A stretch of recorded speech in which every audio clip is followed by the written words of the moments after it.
Hey, this is Tommy with Veteran Vapor. Check us out online at veteran-vapor.com. Today I'm going to do a video about how to build coils on an EhPro Plume Veil clone.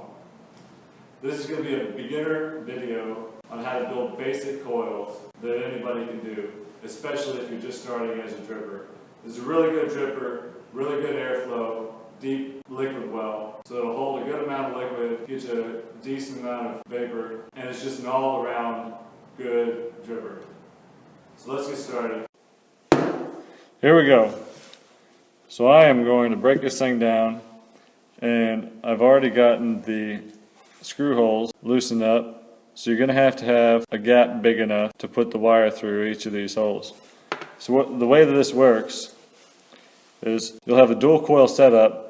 On one coil you put a lead here and a lead here, and you flip it and you do the same thing on the opposite side, where you put a lead over here and a lead over here. I think this one's especially easy to build on because you don't have to share a post with a coil. So each lead has its own hole. So that makes it really easy to do.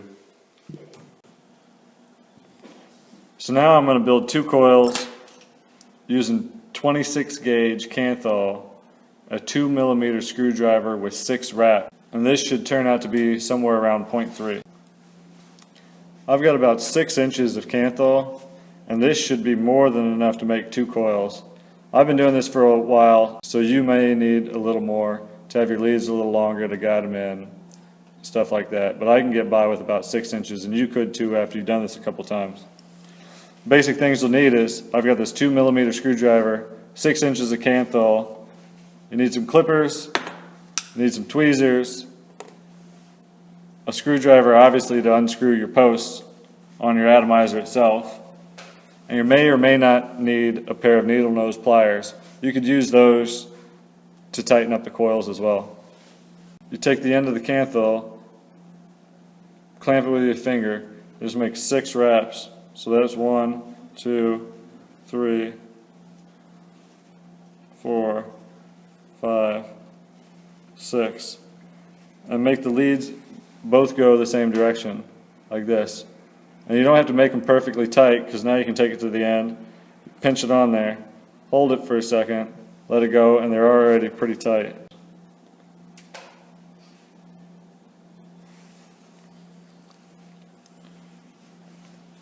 So now just take this, clip the lead, and you want one lead to be about 1/4 of an inch longer than the other.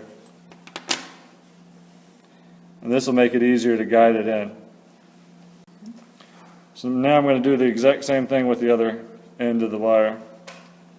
1, 2, 3, 4, 5, 6. Ram it together, and there it is. And as you can see, I have another 2 or 3 inches left over on this lead. So once you get good at this, you don't need very much at all. And this untrimmed lead is only about 1/2 inch long. That's all you need. Clip this to be about 1/4 inch longer than the other one, and we're ready to put it on the deck. So I've got this on a Sigellei 50-watt box mod. I have the power button off, so there's no way that I can fire this on accident. If you're building this on anything that takes a battery, that doesn't have an on or off switch, you want to take the battery out so you don't shock yourself and you don't accidentally fire it and ground out your wires. So never forget about safety.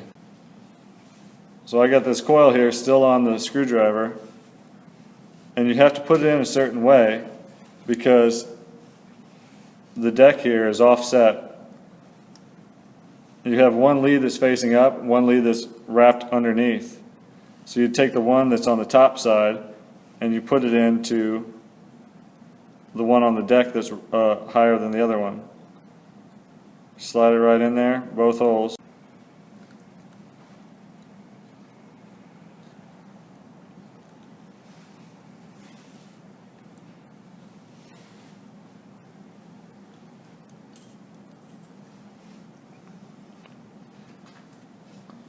Well, there it is. You got one lead in this hole, one lead in the other hole. So you're ready to tighten down the screws on both sides. Now once I got the screws tightened down, I take this little screwdriver and I'm going to push this whole coil to the right because I want this to be center. I want this whole coil to be right in line with the air holes, which I'll show you here in a minute. And you want to leave enough slack in this side over here that'll let you to do that. And you want to get this as close to the outside as possible. So I'm going to let this have a little slack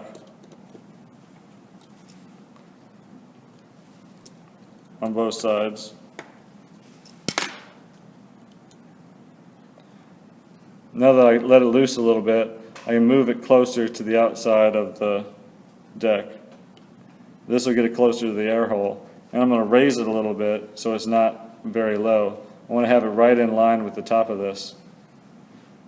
So now I got it where I want to be, I'll tighten it back down. There it is, it's perfect. So now I'll take the leads, I'll bend them up.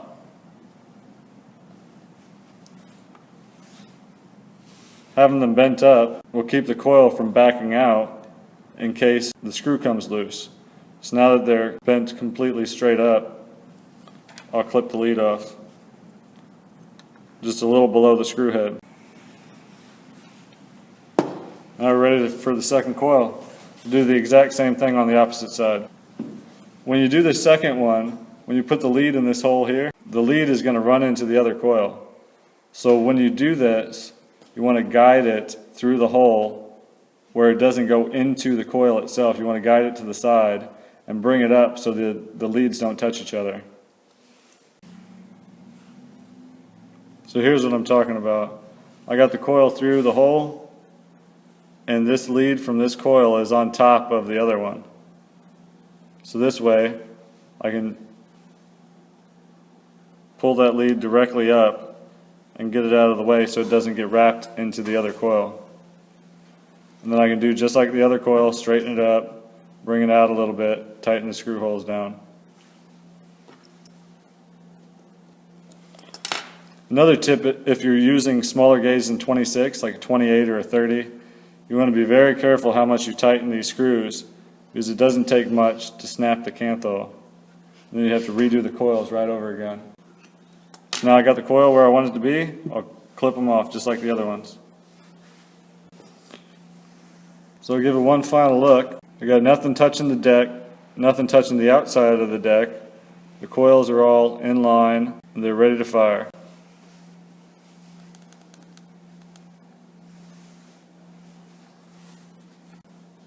So it reads right at 0.3 just like I like it. So we're going to pulsate this guy to get it to fire for the first time, see where we're at. So you never want to just hold the button down. You always want to pulsate it. And as it starts glowing, it's glowing bright, I'm going to give it a squeeze and hold it for a few seconds. Now I'm going to switch. Do the same thing to the next coil.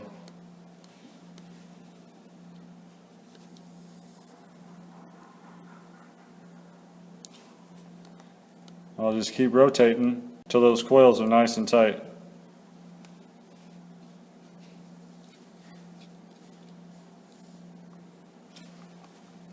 So this is where you could also use needle nose pliers.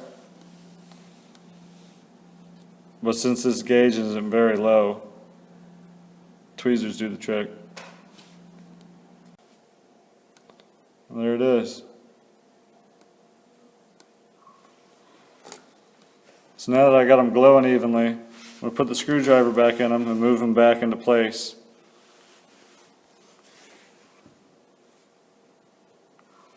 This one seems to be okay.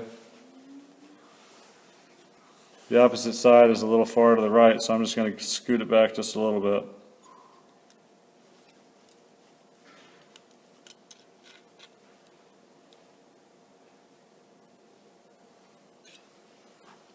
There it is. I'm going to fire it one more time, make sure we're good. both even, both glowing good, and so they're ready to get wicked. A couple things to keep in mind when you're wicking this is the air holes. There's an air hole on the inside of each of these posts, and so those come from right here, this side. And so you want to make sure you don't obstruct the air holes by putting cotton in here, in these paths right here. So I'll show you how to do that whenever I get the cotton. Also, wait a couple seconds or till the coils aren't hot to the touch anymore to put any cotton in these. If you put the cotton in too soon, they'll burn from the inside out and you're doomed from the start. So just give it a little time to cool off. Once you can touch it, it's pretty much just fine. So I've got a cotton ball right here that I've unrolled. So I'm just going to cut off just a little section. Don't need the end because it's really no good to anybody. You cut off about 1.5 inches. Then you can even cut this 1.5 inch section in half. And this will be enough cotton for both coils. You can even cut this in half right here.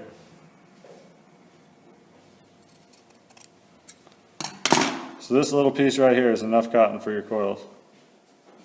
So just roll it up. You don't want it to be really tight, but you want to be nice and fluffy. Roll one end to where it's real tight so you can guide it through the coil.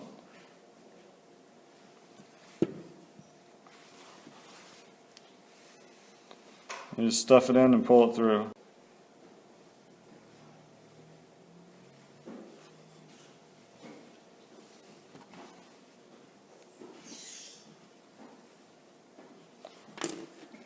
And so this is not too tight, not too loose. It doesn't go in there real easy, but it's not really hard to pull through either.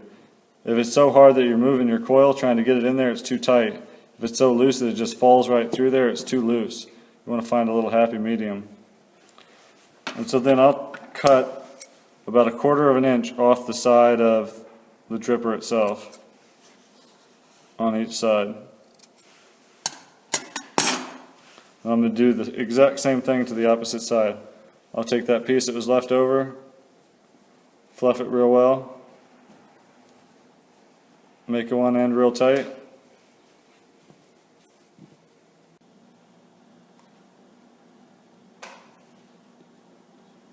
This is the same way, where it's not too tight, not too loose. Get to where it moves pretty easily. Cut off 1/4 inch of each side.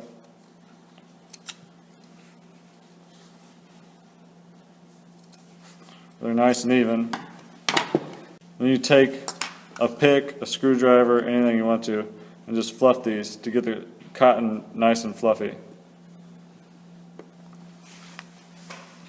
So then I'll take in this case I'm using a pick, I'll just fold it right underneath to get it inside the well.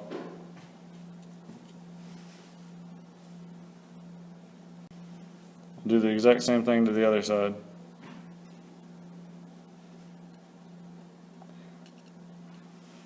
And so I'll come back to these later after I put a little bit of liquid on them, and you can make them form a little better while they're moist. So I have here Hawaiian Fuzzberry by Fog Minion. I'll be putting that on here today. So I put just enough on here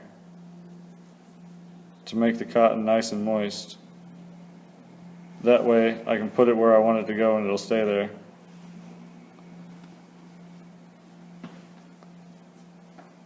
You don't want to get it too moist or else it'll just get messy. So I'll take my pick, like I said, around here I want to make sure this air hole is not blocked by any cotton, so I'll move that out of the way. I'll move this out of the way. Then I'm also going to make a little tunnel underneath the coil so air will pass right through there. So I'll just move this out of the way too. Do the exact same thing to the opposite side. Make a little tunnel, move it out of the way of the air hole.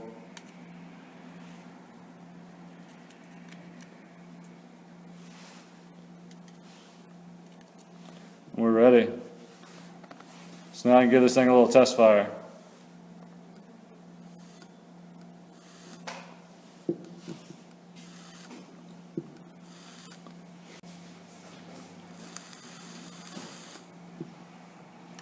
That's putting out a pretty good amount of vapor. So you don't want to fire it too much because I didn't put too much liquid on it.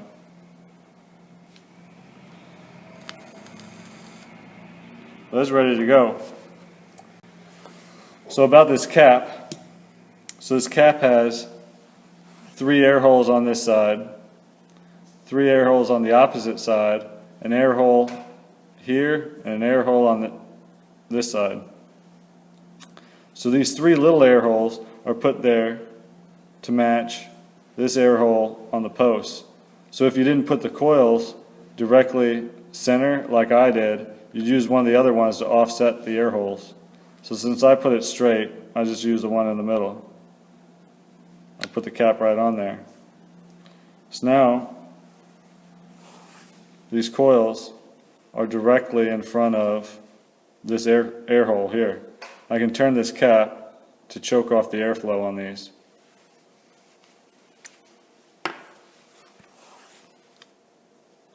You see the air hole and you see the coils. So they're a little bit off center, but not enough. The air is going to come straight through here and hit those coils dead on. So this top cap also has airflow in it.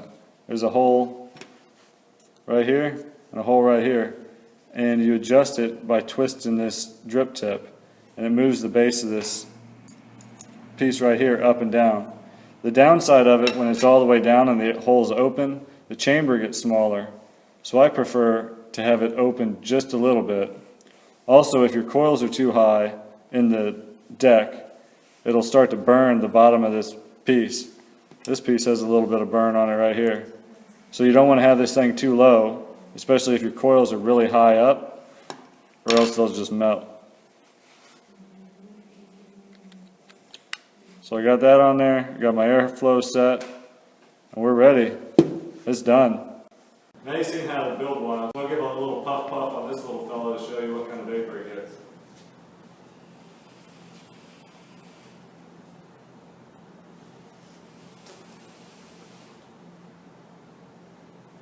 So there's a good amount of vapor, great for beginners. Stay tuned for more videos. Thanks for watching. Check us out online, veteran-vapor.com.